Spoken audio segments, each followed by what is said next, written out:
Tanta gente famosa reunida dava a impressão que o programa ia ser um sucesso. Mas essas estrelas foram só figurantes. A história teve 22 personagens principais, com participação em todos os capítulos, com exceção de quem abusou da fala. Acusaram-me de ter procurado favorecer candidaturas novas com veto à lei número 7.773. Não é verdade. A trilha sonora foi marcante. Gabeira! Gabeira! Juntos chegaremos lá, perto do Brasil. Com a frente juntos chegaremos lá. No horizonte há uma luz brilhando. É a esperança que já vai chegar. Há tanto tempo estamos esperando. Está na hora do Brasil mudar. Lula lá, com sinceridade.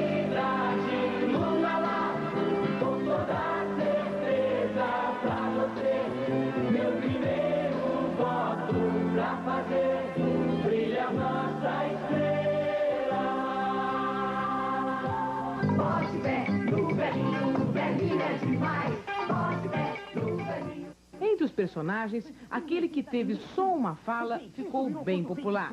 Meu nome é Enéas. A primeira parte dessa história acabou ontem, mas aguardem, os próximos capítulos vêm aí. Ainda ninguém sabe quem sai ganhando, quem é o mocinho ou o bandido dessa história aqui. Mas a verdade é que nunca um programa de televisão teve tantos autores como esse. São 82 milhões que vão decidir aqui quem é que vai para a segunda parte da história que volta ao ar no dia 28 de novembro. Como um escritor de novela, os teleeleitores não contam o final da história, mas garantem que a primeira parte, que terminou ontem, já... Propaganda eleitoral no estádio de João Pessoa, o Almeidão. E nós decretamos, você tem um encontro aqui na Rede Bandeirantes a partir das 4 da tarde com a melhor equipe de esportes da TV, por isso não falte a ele. Agora é definitivo, pra valer mesmo. O que importa é que o nosso futuro presidente seja realmente competente, forte o suficiente para reerguer essa grande nação. O que importa é que o futuro presidente da República tenha a mentalidade e a força dos grandes atletas campeões.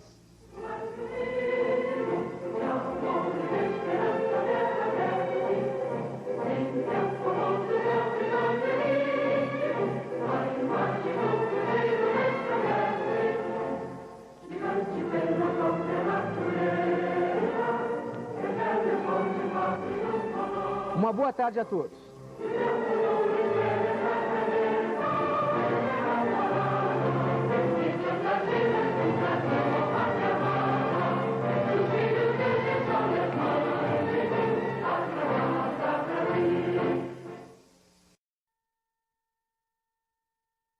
Essa eleição.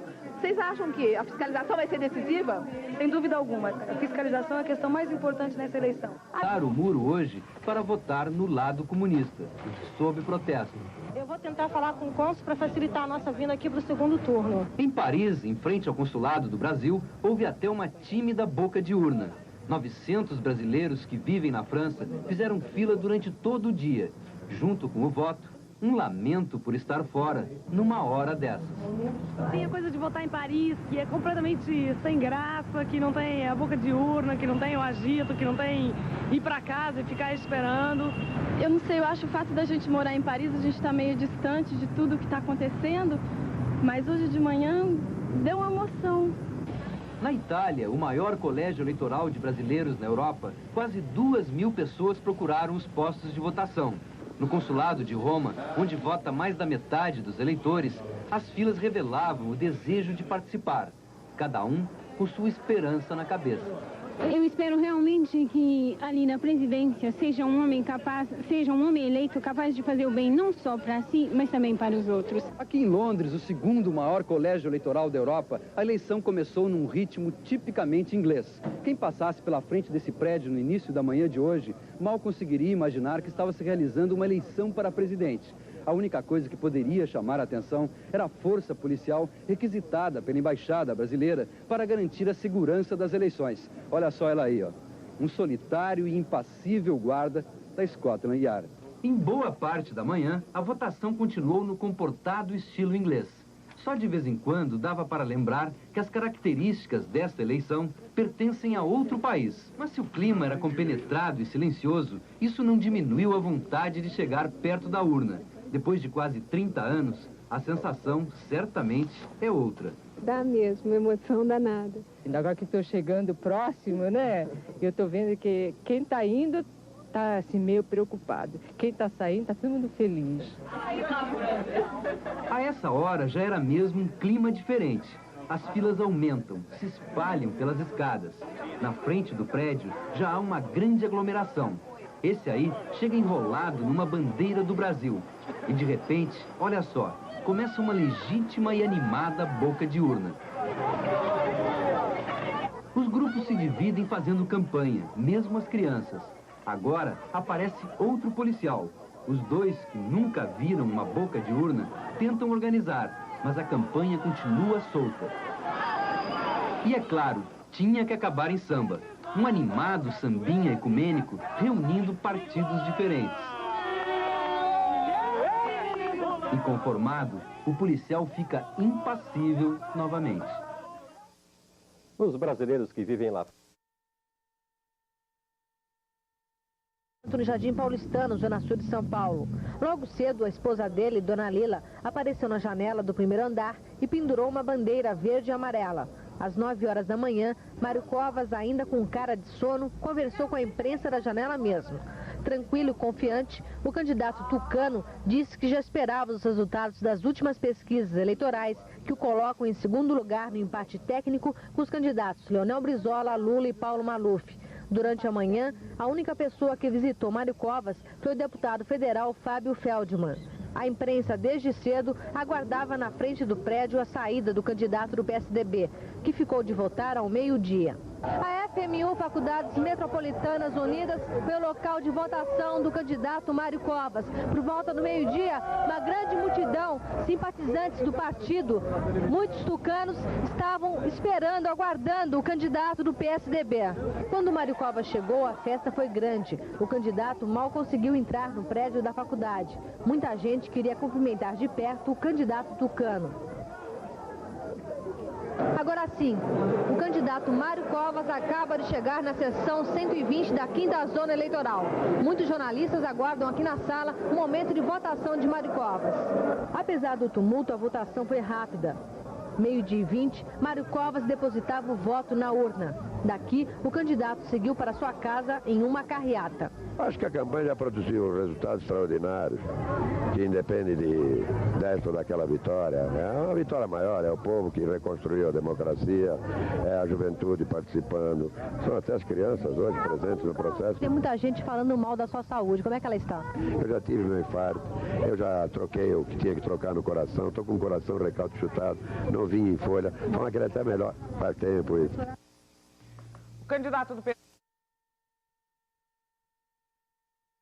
Os 2 meses de horário eleitoral, onde teve que fazer tudo correndo. O presidente está aberta. Abelha, nessa rua, na Conde Machado, é abelha só para sair lá em cima no colégio. Eu telefonei para o bombeiro disse que não tem carro para vir. Os que perderam o título de eleitor na rua, correndo das abelhas, foram perdoados e puderam quebrar o jejum cívico de 29 anos. Depois desse sururu, só quebrando o jejum do estômago com o sururu de capote. No Mato Grosso do Sul, de Melo, com 22%. Em terceiro lugar, Lula, com 19%. Em quarto lugar, Leonel Brizola, com 9%. 76% dos eleitores registrados compareceram. Não houve votos em branco e só 2 foram anulados. Uma eleição tranquila, como a que houve no Brasil. Esta tranquilidade é o assunto dos jornais de hoje nos Estados Unidos.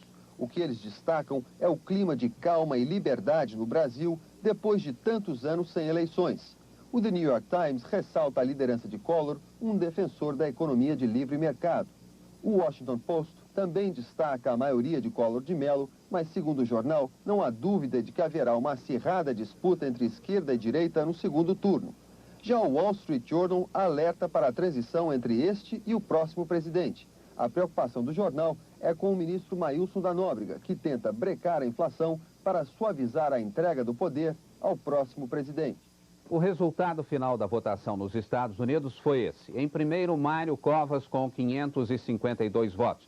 Em segundo, Collor com 427. Lula ficou em terceiro com 253. E Brizola foi o quarto com 146 votos nos Estados Unidos. O candidato Luiz Inácio Lula da Silva foi o vencedor nos 3 maiores colégios eleitorais da Europa. Em Roma, Paris e Londres, o candidato do PT conseguiu uma média de 34% dos votos. Em Londres, a apuração dos 900 votos foi feita em apenas 2 horas. Collor.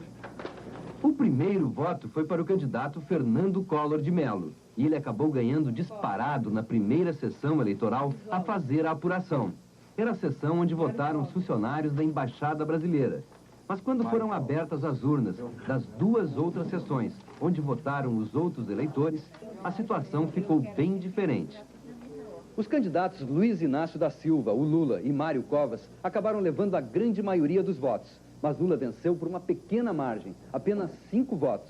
Isso significou 35,6% dos votos para Lula e 35,1% para Mário Covas. Em terceiro lugar ficou Leonel Brizola, com 9,7%. E só em quarto lugar, o líder da apuração no Brasil, Fernando Collor de Mello, com 9,4%. Os resultados foram colocados no mural na entrada do consulado, onde os petistas fizeram festa para comemorar a vitória de Lula.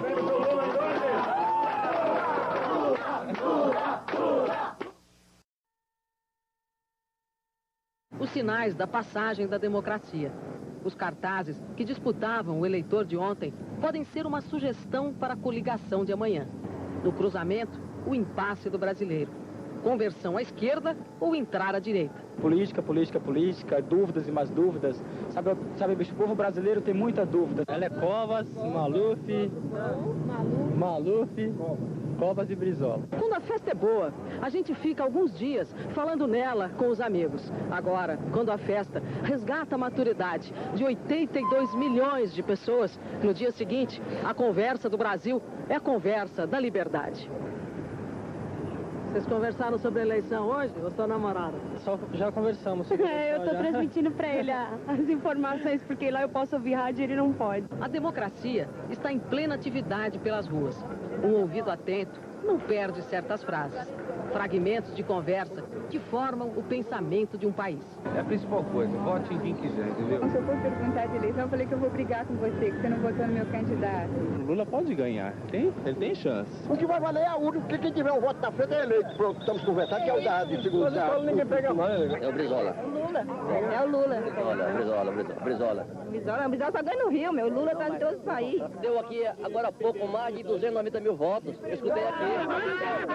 Mas aí não acabou! Só ganha lá no Rio Grande do Sul!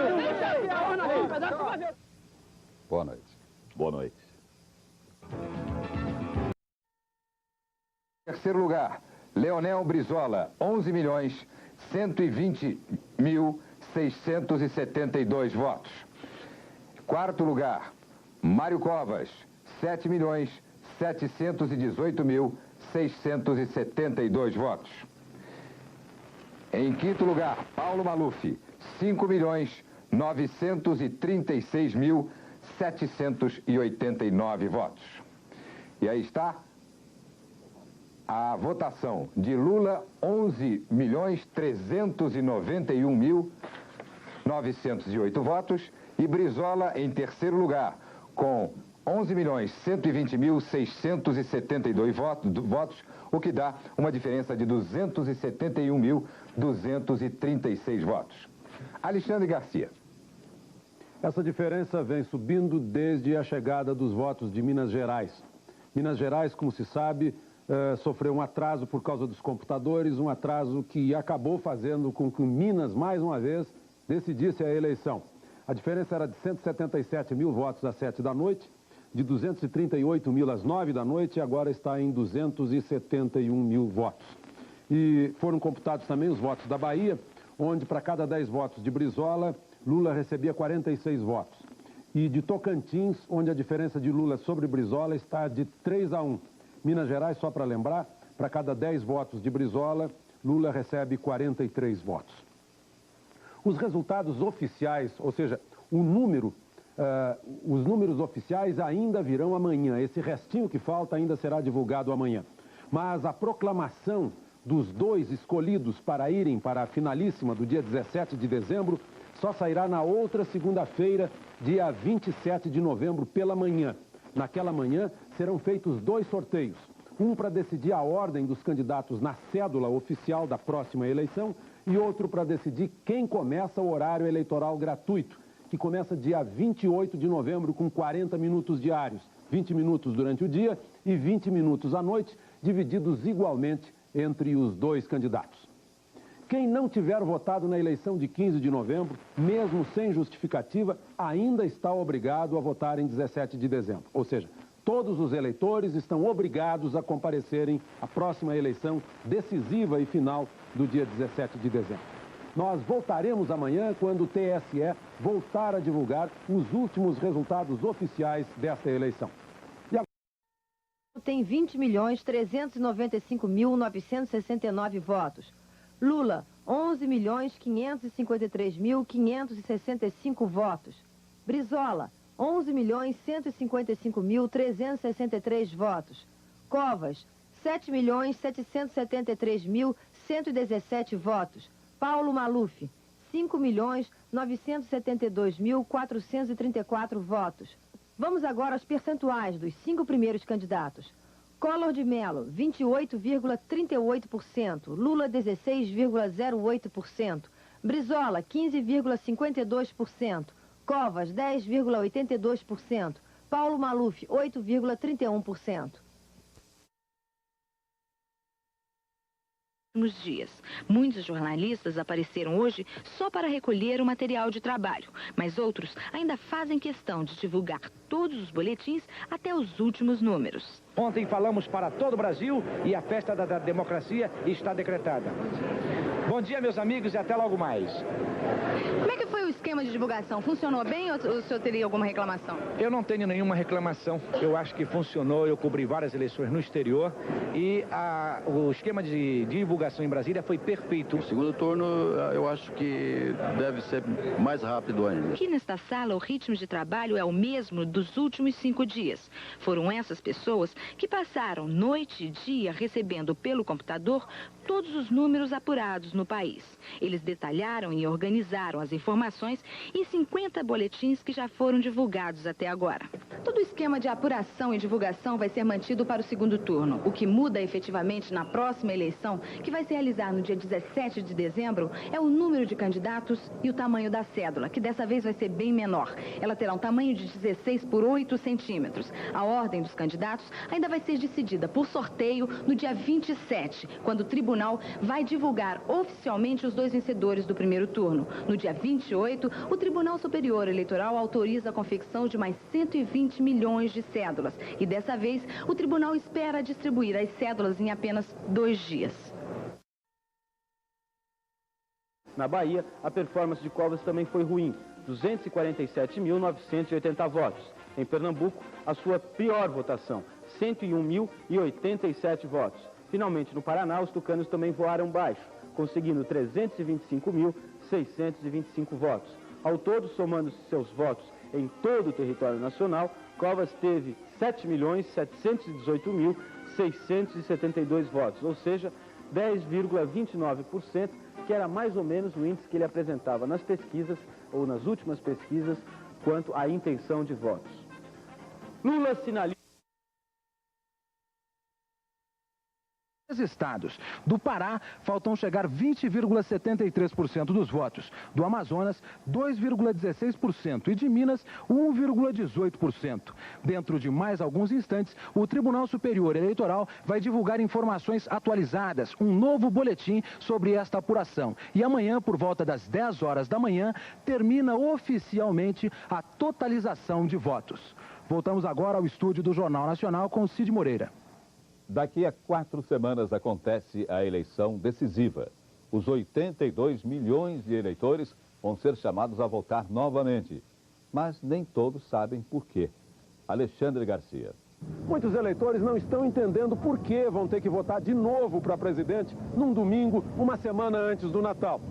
Eles podem estar pensando que depois de 29 anos sem eleição presidencial, a democracia brasileira ou é a 8 ou é a 80. É que o segundo turno é uma novidade no Brasil. Foi criado pela nova Constituição para evitar que o presidente seja eleito com menos da metade dos votos do eleitorado, como tem acontecido. Em 1950, Getúlio Vargas, entre 4 candidatos, recebeu 47% dos votos. Em 1955, Juscelino Kubitschek, entre 4 candidatos, teve 34% dos votos. Em 1960, Jânio Quadros, entre... Brasília, no momento em que o porta-voz do Tribunal Superior Eleitoral, jornalista Irineu Tamanini, se prepara para anunciar mais um boletim com os números desta apuração. Terceiro e último boletim da noite aqui deste dia, segunda-feira. O Tribunal Superior Eleitoral recebeu informações neste último boletim da noite de segunda-feira de Minas Gerais, que atingiu a 99,90% do seu eleitorado, e também de Rondônia, que atingiu a 100% do seu eleitorado.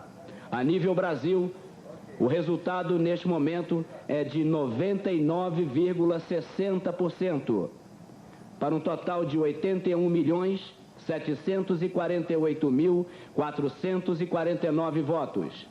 Em primeiro lugar, Fernando Collor de Mello, 20.495.385 votos, 28,44%.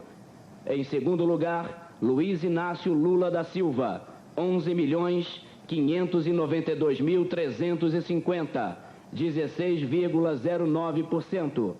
Em terceiro lugar, Leonel Brizola, 11.162.135, 15,49%. Mário Covas, 7.783.215.